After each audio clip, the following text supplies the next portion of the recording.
Hey, what's up, everybody? We are back again, and today we're actually going to be taking a little bit of a break from rap music because we have a scammer coming from an entirely different genre. Now, the only pitfall to covering a different genre of music is I'm not all that familiar with rock, so I'm not able to give you a super in-depth backstory into the people that we're talking about today, but the band is known as Future Leaders of the World. But from what I've seen of them, they seem to be a pretty popular band, having one music video that's over 500,000 views, not to mention they've been making music for over a decade at this point, so for them to be scamming people this late into their career is crazy. I mean, we always hear the same story over and over again. The underground rapper whose 5 minutes of fame are pretty well up starts scamming their fans because they're basically running low on cash. But for somebody to be scamming almost a decade after they started making music means that they must be washed up. But honestly, after finding out that the game is even scamming people as a mainstream artist, I'm really not surprised by anything anymore. So let's look into these screenshots and see exactly what went down. Now, the main person in question today is actually Phil Taylor, the lead singer and guitarist of the band, so it's not like the entire band altogether is scamming, but I feel like your frontman is a pretty good example of what your band stands for. So the screenshots immediately start off with Taylor talking to a fan. The fan says, "Yeah, Level IV was an amazing album." He says, "Thank you. Do you create music or have a curation platform? I have some new material coming out soon." Now, I hate to say this so soon, but honestly, I already find this a red flag, considering the fact that you're reaching out to him as a fan and he's immediately trying to talk business with you. I mean, if you were trying to reach out to him to get a feature, that'd make sense, but for him to ask you right away seems like he might be into something a little bit shady. I mean, it's really not that different from what the game was doing. I don't think a big time artist should ever be reaching out to their fans asking to do work with them. I feel like the fans should ask the big time artist if they want to do work. If they're reaching out to you and saying, "Oh, you're so special that I specifically want to work with you," they're probably going to scam you. But I mean, you never know. It could be Playboy Cardi reaching out to you asking you to sign to Opium, so I guess take every shot that you can get, right? The fan immediately answers by saying, "It's my pleasure to be talking to a rock star, and yes, definitely, I'm a producer and I have hundreds of instrumentals on all platforms." He then goes on to say, "I'm excited to hear your new material." He responds by saying, "Where could I hear your material? I produce as well, maybe we could collab," and then immediately sends his email. And once again, guys, I gotta say, this is really weird. Hello, random fan that I've never spoken to before. Do you know that I actually make beats as well, and maybe we could work together? It doesn't matter that I've never heard your music before, I don't know what you sound like, I've never seen you, never had a conversation with you. I immediately want to reach out to you and make music. Super, super sketch. I mean, maybe he's just a really nice guy who wants to give everybody an opportunity, but I feel like a lot of people are reaching out to him on the daily, so there's no reason that he would specifically pick you out. But who knows, maybe you're actually that special, so special that he doesn't even have to hear your music before reaching out for a collab. He says 100% yes, I will send you all of my links and we can collab for sure, fire emoji. Because I mean, yeah, why not? If somebody's reaching out to you with that big of a platform, you're definitely going to want to work with them, especially if you're a fan. I mean, he already called the dude a rock star, so the power dynamic here is already all over the place. "I sent you an email, bet, we'll check and get back to you ASAP. And can I voice call you, bro? Text me and I will line up a time to call. I'm in the studio right now. What's your cell?" He then goes on to send his phone number. A couple days go by, he says, "Had to start tracking, we'll tap in today." He says, "No problem, bro," and then 3 days later, he starts trying to call him. After that, the two of them get off Instagram and they start texting back and forth. He says, "Shoot me an address when you can, I can put it on our agreement," and also, "Is Argus Audio Cult the producer name that you want to do the project under? Thanks, bro. Yes, that's the name I would like to use." "Okay, great. I'll circle back with you after I've chosen the best song for our collab and have everything organized to email your way. Have a great night. Talk to you later. Thanks, bro, and have a great night as well." So it seems like at this point, Taylor must have heard the music and liked it enough that he actually wants to do the collab, and they seem to be moving pretty fast, all things considered, even though they haven't called on the phone yet, but it seems like it's gonna go through and Argus is gonna get his first big break. I mean, I could see it honestly. I mean, Taylor is popular for being in a band. He's not popular for being a producer, so maybe he's trying to reach out to some low-level producers and try to work on his craft alongside them. It makes sense. Even the kid from iCarly who played Gibby is now a producer, so it's a different world. And I'm telling you guys, I have no more rappers that I look up to anymore, but if Noah Monk starts scamming people, it's completely over. I'm quitting, I'm hanging it up, it's over. On September 6th, he goes on to say, "Got my track picked out, bro. I'll get everything over to you later today. Looking forward." He says, "Awesome, bro. Which one did you choose?" "Long Island, baby. Most melodic and goes with my singing style the most." Wait, what type of music does this band make again?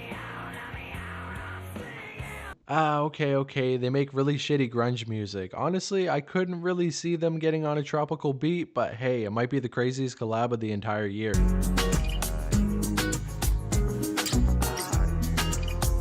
2024, baby. He goes on to say, I kinda already have some solid melodies. We'll have everything over in a few hours. I'll text you after it's emailed. And then the very next day, he goes on to say, just got back from the studio, about to send you an email, so stand by. I mean, at least this guy seems to be in the studio non-stop, so it shouldn't take him very long to put the song together, and hopefully they'll get it back in only a couple days. He says, no problem, bro. Here's a link to the basic invoice. Just email the agreement, info, and also invoice. No rush. Check it out if you can and get back to me at your convenience. Have a great day, bro, and talk to you soon. We then can take a look at the invoice, and honestly, it seems pretty official. You got a bunch of different information on there. It's for $500, which is pretty steep, but after all, he is a rock star, so not too bad if you're trying to get some production with somebody so big, and overall, it seems pretty official. And obviously, I'm not going to show you guys too much of this. I'm not going to put his information out there, but I do want to show you that at the top, it says future leaders of the world, so he's willing to stamp his band's entire reputation on this receipt, so clearly he's going to follow through. He wouldn't want to ruin his reputation, would he? I mean, I would understand if this was some sort of side hustle from Phil Taylor, but putting your actual band's name on the invoice means that it's actually professional work that you're doing with the band. Either that or he put the name on there to make it look more professional, and he's really going to pull a fast one. It's times like these that I really wonder if the other members of the band are actually in on this or have any idea it's going down in the first place, or if Phil Taylor is completely on his own running scams and using the band's name to try to prop himself up. But either way, here's the confirmation email showing that he actually ended up paying $500 to Phil, so the money has officially changed hands and it's all up to him to actually deliver on what he promised. He goes on to say, appreciate you, brother, thanks, sent you a receipt, keep me posted on the agreement and session files, I'm gonna get started tonight, thank you. What the fuck does TTYS even mean? I assume it means talk to you soon, but I'm not even sure about that, and honestly for an older guy, he really likes to use a lot of emojis. Gotta stay cool and hip with the kids apparently, but anyways, at this point I'm honestly nitpicking, let's continue. On September 12th, he goes on to say, Hurricane and NOLA, everything is messed up, leaving today, heading to stay with my family, what a nightmare, lol. I'll come back next week and continue, no power here and will be days before it's back. And honestly, if that's true, well, it makes sense that he wouldn't be able to make the song, but if it's not, I gotta say that's probably the most unique excuse I've ever heard for why somebody can't deliver on a song, so he's really thinking outside of the box. Bro, Leprosy, if you're watching, you absolutely gotta get on this one. You just went through a hurricane too, I mean, you're completely displaced, there's no way that you can ever deliver on features, everybody send him money immediately. You better give me 50% of that cut though, Leprosy, this advertising is not free. Anyways, he goes on to say, sorry to hear that, bro, as long as you and your loved ones are safe, that's all that matters. I'm in NY now, by the way, nice. When I get to Boston, I'll tap in tomorrow. He goes on to say, should not have came here, I can't believe the total waste of time this week was, shake my head, understandable, bro, look at the bright side, you're still a badass, if I make it out of here, yeah, Snake Plissket, haha. I have no idea what that means, but anyways, he goes on to respond by saying, are you able to talk on the phone now, or are you busy? No, bro, chaos, tomorrow after I get settled in. On September 16th, he says, I'm heading back to NOLA to hit the studio in a couple days, so later this weekend I'll be able to send my first draft. If you want to tap in tonight, let me know. Sounds good, bro, no rush, and we could definitely talk tonight if you want. And honestly, at this point, I have no idea why he's continuing to lead him on. He already has the $500, so if he's gonna do the dash, he could have done it immediately, but for some reason, he continues to text back and forth, making up different excuses. I mean, dude, are you gonna do it or not? After that, he gets no response for a couple weeks, and honestly, I really feel for him because, I mean, if you're such a big fan of somebody that you really want to talk to them, and you end up paying them $500 and then get no response for a couple weeks, that's really got to be soul shattering. Probably in the back of your head, you're thinking, maybe I'm gonna get scammed, but at the same time, you're such a big fan that you would never consider them actually doing that to you. He says, what's good, bro? How you been? How's the song coming along? He says, kinda sick last few days. I'm only shaking back now, so I'll have something for you early this week for sure. Here at least raw vocal parts. After that, no response until October 3rd. Yo, bro, how's the song going? Good, bro. Sorry, was driving. We're gonna have it wrapped up this weekend for sure. I'll text you after I email it. I think you're really gonna dig it. And once again, I gotta say, I don't know why he's continuing to lead him on. It doesn't really make sense. After that, he goes on to reach out to him on Instagram saying, yo, how's the track going? It's done, bro. Sorry, been busy. Just doing some editing and I'll send the first draft over ASAP. Are you still in the States? I'm not in the States. Email me the draft. After that, he says, I've not received an email. I haven't received anything regarding the song. You said it was going to be wrapped up this weekend. Taylor ends up seeing that message but doesn't respond to it, and then he goes on to say the next day, bro, don't worry about the collab anymore. Refund me my $500. So people who are going to say he's okay with him keeping the money, he said, no, refund me my $500. He wants the money back, so it is a scam. I honestly cannot believe that people are repeating what Dark Tones is saying. I mean, it's fucking Dark Tones, man, come on. But either way, he never responds to that, and at this point, it's been a couple more weeks. Honestly, this one is a little bit bit more recent, so it is possible that Taylor might end up getting him the feature, meaning that maybe he's not a scammer overall. But upon looking into him a little bit more online, it seems like he might be known for doing this type of thing, so I'm gonna read that out for you here too. Somebody says, unfortunately, Phil Taylor, the lead singer of the band, is a con artist who picks random musicians to fulfill his artistic vision, nothing but his own lousy desire. There are no original members of the band as they have all fallen out in 2022. He spent time flying between Louisiana and another location that I cannot remember, claiming to be working on an album called Dark Paradise. His music is stolen from artists who are either inspired by him or have been foolish enough to think something productive could come out of working together. With first-hand experience as a music producer and songwriter, I spent countless hours producing a track and recording for the new album Dark Paradise. I was anxious and excited because he was a huge inspiration for me, and I grew up with their music from ATV Off-Road Fury, which is a goated game by the way. He had reached out to me. I had thought that all the hard work was finally going to pay off. It never happened. This all happened in 2022, and he also proceeded to take $1,500 from me when I signed a contract that said that I could get a triple return when the album was released, as well as other contingencies. I have a copy of the contract, but it was never fulfilled. As young as I was, and although being naive may have been at play, this is absolutely unacceptable behavior from an artist who has been in the game long enough to know better. There is a reason why people stay in the categories that they stay in. And we even got a response to that saying, offered me playlist promotion and social media promo for $300. We video chatted so I knew it was him, took the money, then ghosted. So that confirms that it actually is Phil Taylor on the other side of the phone. And with that, we have a pattern of events that seems to be way too common, with 3 people saying the exact same thing, basically proving that Phil Taylor likes to pull this scam on multiple people. And it's really unfortunate to see because, like the guy said, the dude has been in the game for over a decade at this point and definitely should know better. But unfortunately, when it comes to a lot of these guys, even though they make big time money for a couple years, they have no idea how to invest it, they have no idea how to hold on to it, and before they know it, it's completely gone. And then after that, their only option to make money would be getting a 9 to 5, but there's no way they're going to do that, so they have to scam their own fans. And with this story, it goes to show that it's unfortunately a lot more common than I ever thought. But hey, I gotta say, even if you're hiding in another genre, we're on your ass. The rap game might be safe tonight, but everybody else is going down. We're taking out every scammer in the game. We're taking out every musician that ever existed. But nah, for real. Scamming arc never ends. Scam gang, knife gang. Thanks for watching. Subscribe to the channel. We're trying to get to 4K. Subscribe to my other channel. We're trying to get to 20K. And with that said, I will see you in the next one. Peace